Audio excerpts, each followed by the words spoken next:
ભગવાન ઈસુ ખ્રિસ્તી બિરાદરો માટે તેમની કોઈ પણ વસ્તુ અત્યંત પવિત્ર છે. તેમની કબર, તેઓ જ્યાં ચાલ્યા હતા તે રસ્તા, તેમને જ્યાં ક્રુશે ચડાવાયા હતા તે કાલવારી પહાડ, એ ક્રુશ જેની ઉપર તેમને લટકાવી દેવામાં આવ્યા હતા. ભગવાન ઈસુ કેથલિક અને ખ્રિસ્તી તમામ ખ્રિસ્તી બિરાદરોના આરાધ્ય છે, પૂજનીય છે. તેમનું એક કફન પૃથ્વી ઉપર છે. ઇટાલીના તુરીન શહેરમાં ઈસુને જેમણે બાપ્તિસ્મા આપ્યું હતું તે સંત યોહાન બાપ્તિસ્માના દેવળમાં તુરીનનું કફન સચવાયેલું છે. આજે તેની વાત એટલા માટે કે આ કફનનો સંબંધ આણંદ સાથે છે. આ કફનનો સંબંધ આપણા ભારત દેશ સાથે છે. હમણાં ઇટાલીની પાડવા યુનિવર્સિટીના વૈજ્ઞાનિક જિયાન બોરોકોએ 2015માં તેનું ફરી વિશ્લેષણ કર્યું. 1978માં જે કંઈ પુરાવા કફન ઉપરથી એકત્ર કર્યા હતા તેનું નવેસરથી વિશ્લેષણ કર્યું, નવેસરથી જાંચ કરી, અને હમણાં એપ્રિલ મહિનામાં છેલ્લી જાંચ પૂરી થઈ. એ તપાસમાં એવા તારણે નીકળ્યા કે આ કફન ઉપર જે ડીએનએ છે તે વૃક્ષ, માણસો અને પ્રાણીઓના ડીએનએ પણ એની અંદરથી મળ્યા છે.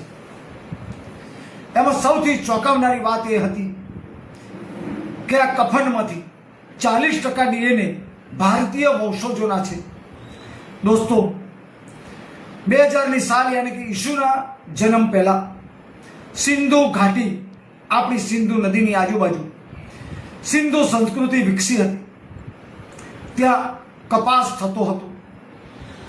રોમન વ્યાપારીઓ અવર જવર કરે એટલે એવું કહેવાય છે, એવું માનવામાં આવી રહ્યું છે, એવું અનુમાન વ્યક્ત થયું છે કે રોમન વેપારીઓ અહીંયાથી કોઈ પણ સ્વરૂપે આ કાપડને લઈ ગયા હશે, કાં તો દોરા સ્વરૂપે અથવા બનાવેલા કાપડ સ્વરૂપે, અને એ કાપડમાં ઈસુના દેહને લપેટવામાં આવ્યો હશે, જેના કારણે ભારતીય વંશજોના 40% ડીએનએ તેમાંથી મળ્યા છે.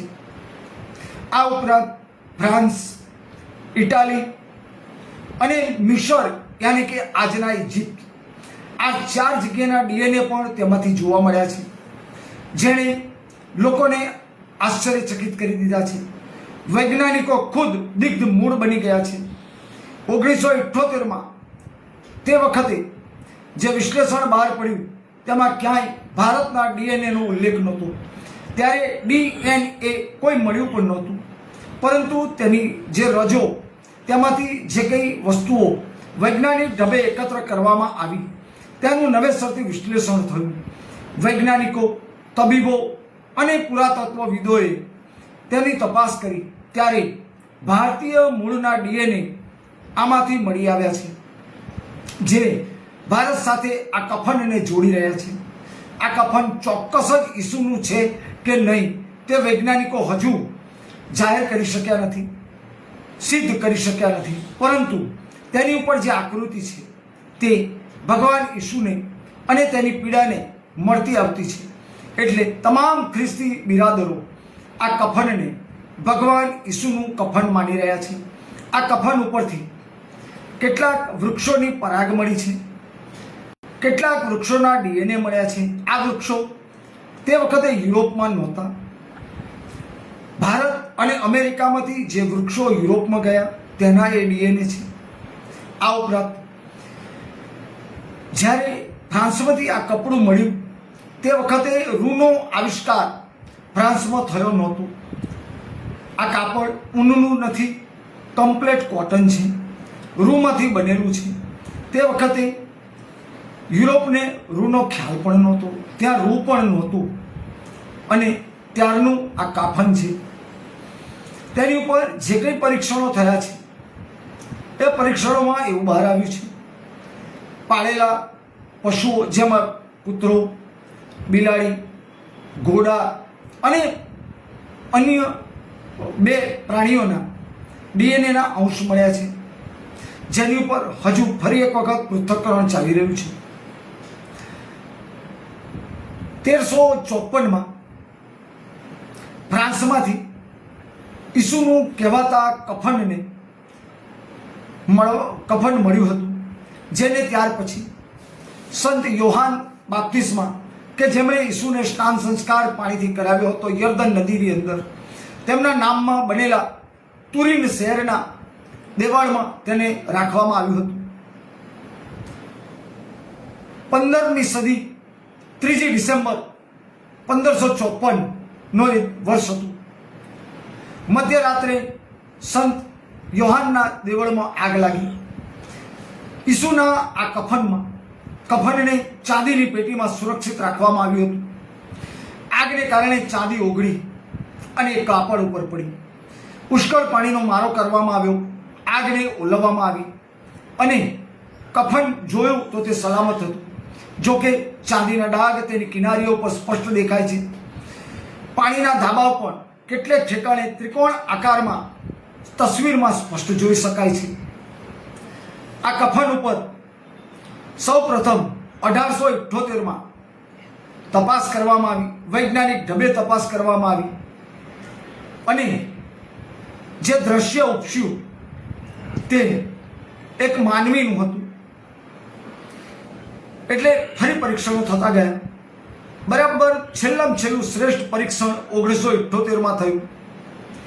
તે વખતે તેના 30,000 ફોટા પાડવામાં આવ્યા.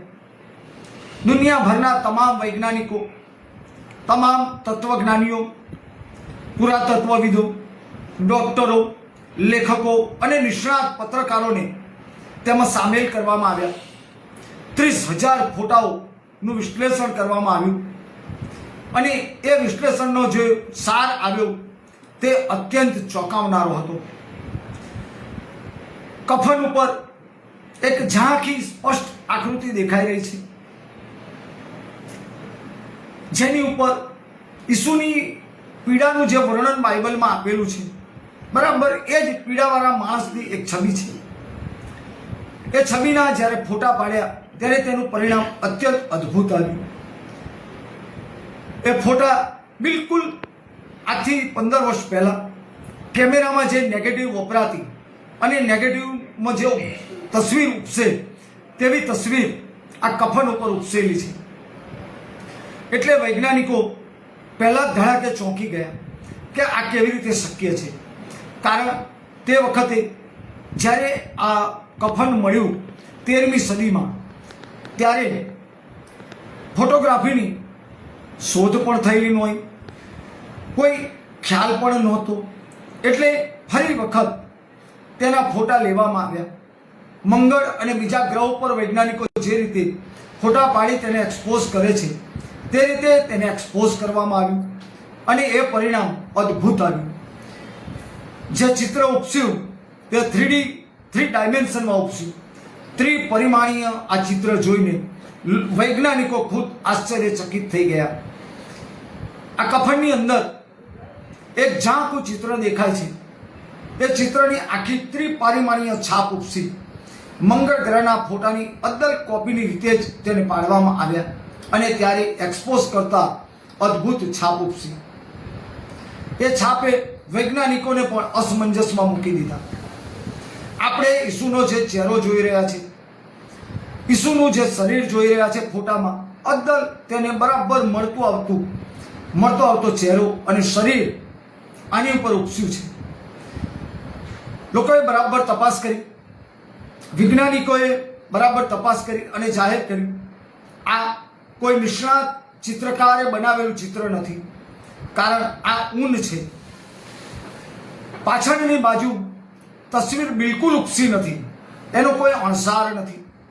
મધ્ય ભાગ માની લો કોઈ ચિત્રકાર ચિત્ર દોરે છે, એ કલરથી ચિત્ર કેનવાસ પર ઉતારે છે તો તેના કલર છેક અંદર સુધી જાય, અંદરના તાણાવાણાને કલર અડે અને પાછળની સાઈડ દૂર રાખો અને પ્રકાશ મારો તો એ દેખાય.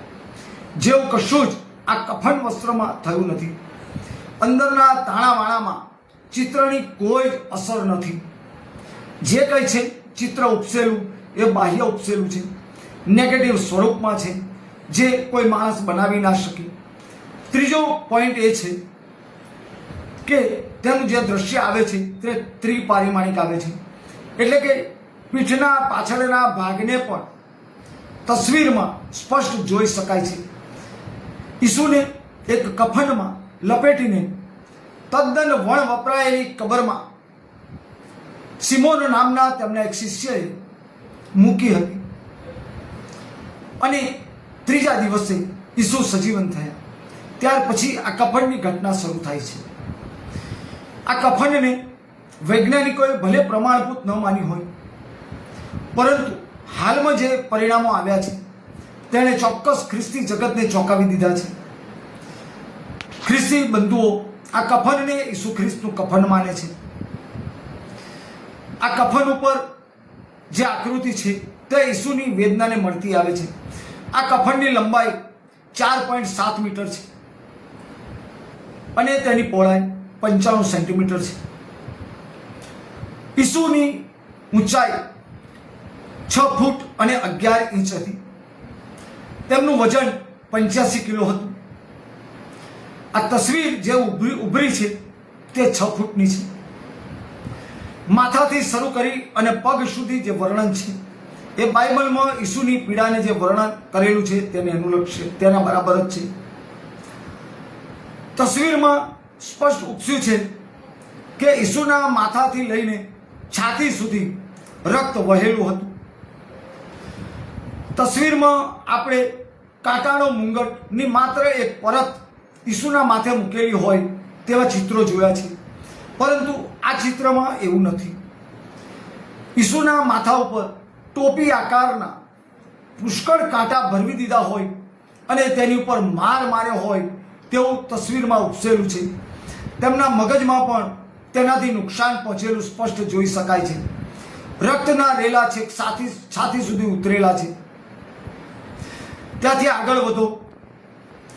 5મી અને 6ઠી પાંસળીની વચ્ચે 60 સેન્ટીમીટરનો ખાડો છે. એ ભાલાનો ઘા છે. તેની અસર 5મી અને 6ઠી પાંસળીને પણ થયેલી સ્પષ્ટ તસવીરમાં જોઈ શકાય છે. વૈજ્ઞાનિકોએ તેની ખાસ નોંધ કરી છે.